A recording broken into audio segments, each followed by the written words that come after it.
अरे बाप रे बाप, भाई साहब बेचारा घोड़ा भी हैरान हो गया कि अचानक से इतने पुलिसकर्मी गांव में कहां दौड़ लगा दिए। हम तो बेचारे बंदे हैं, पुलिसकर्मी तो भाई साहब फटकार लगा रहे हैं। मामला भाई साहब अमेठी जनपद का है, जहां पर पंचायत चुनाव को लेकर ग्रामीणों के साथ बैठक की जा रही है और एसपी साहब द्वारा लगातार सख्त निर्देश दिए जा रहे हैं। यही नहीं, अमेठी में तो भाई साहब अपराधियों के खिलाफ एक्शन भी लिया जा रहा है। रूप से जितने भी अति संवेदनशील प्लस के रूप में चिन्हित किए गए हैं, वहाँ पर हम जाते हैं और वहाँ पर लोगों की बैठक करके लोगों को इस बात के लिए बताते हैं कि किसी भी प्रकार का अगर किसी ने दुस्साहस किया कि वो बाहुबल का प्रयोग करे या धन शक्ति का प्रयोग करे तो उसके विरुद्ध कठोरतम वैधानिक कार्रवाई की जाएगी। और लोगों को आचार संहिता की मर्यादा में रहते हुए चुनाव प्रचार करने के लिए मैंने जागरूक किया और साथ ही साथ गांव में भ्रमण किया, लोगों से वार्ता की।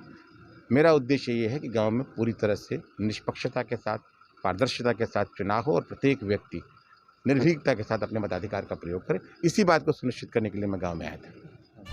और बरेली जनपद में तो भाई साहब चुनावी रंजिश को लेकर के हत्या तक हो गई। एक की मौत हो गई, 2 महिला गंभीर रूप से घायल हो गई, 4 की हालत तो भाई साहब गंभीर ही बताई जा रही है। चुनावी रंजिश को लेकर के भाई साहब इस कदर से हत्या का मामला चला कि कलेजा बैठ गया। फिलहाल क्षेत्रीय अधिकारी साहब मौके पर पहुंचे और मामले की जानकारी देने लगे, लेकिन सनी गोस्वामी की भाई साहब इस रिपोर्ट को देखने के बाद हम तो भाई साहब थरथरा उठे। फौजीपुरा के ग्राम बिबियापुर में रात एक फायरिंग की सूचना पुलिस को मिली। पुलिस को जैसे सूचना मिली तत्काल प्रभाव से स्थानीय थाना के द्वारा मौके पर गया गया। सीओ साहबान और मेरे द्वारा भी तत्काल प्रभाव से घटनास्थल का निरीक्षण किया गया। गांव में 4 लोग, जिनमें महेंद्र, उनकी पत्नी और उनके भाई की पत्नी और उनका लड़का प्रियांश, 4 लोग घायल अवस्था में मिले। इनको चिकित्सीय उपचार हेतु बरेली के एक निजी अस्पताल में भर्ती कराया गया। इनके द्वारा बताया गया कि गांव के ही नरपत एवं धर्मवीर एवं इनके साथ अन्य 5 लोग जो कि नामजद हैं, उनके द्वारा इस घटना को अंजाम दिया गया है।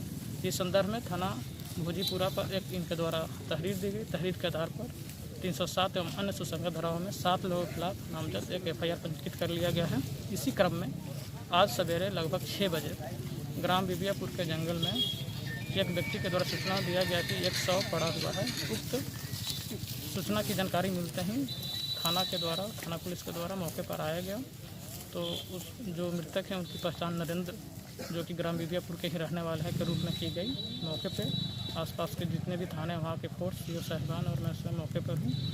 मौके पे FSL की टीम को बुलाई गई। FSL की टीम के द्वारा निरीक्षण किया गया और पता लगा कि इनकी हत्या धारदार हथियार से की गई है। अब भैया आपको बाराबंकी जनपद लिए चलते हैं, जहां पर भाई साहब सिरौली गोस्पुर द्वितीय से जिला पंचायत सदस्य पद के उम्मीदवार प्रमोद कुमार नन्ना ग्राम छुरिया में भाई साहब भागवत कथा सुनने के लिए पहुंच गए। बकायदा आशीर्वाद भी लेने गए और चुनाव प्रचार चिन्ह भी बताने लगे कि भैया कुल्हाड़ी लिए हैं, जाके वोट दे दीजिएगा। वैसे भाई साहब कुछ भी कहिए, भारत को ऐसे ही लोकतांत्रिक देश नहीं कहा जाता।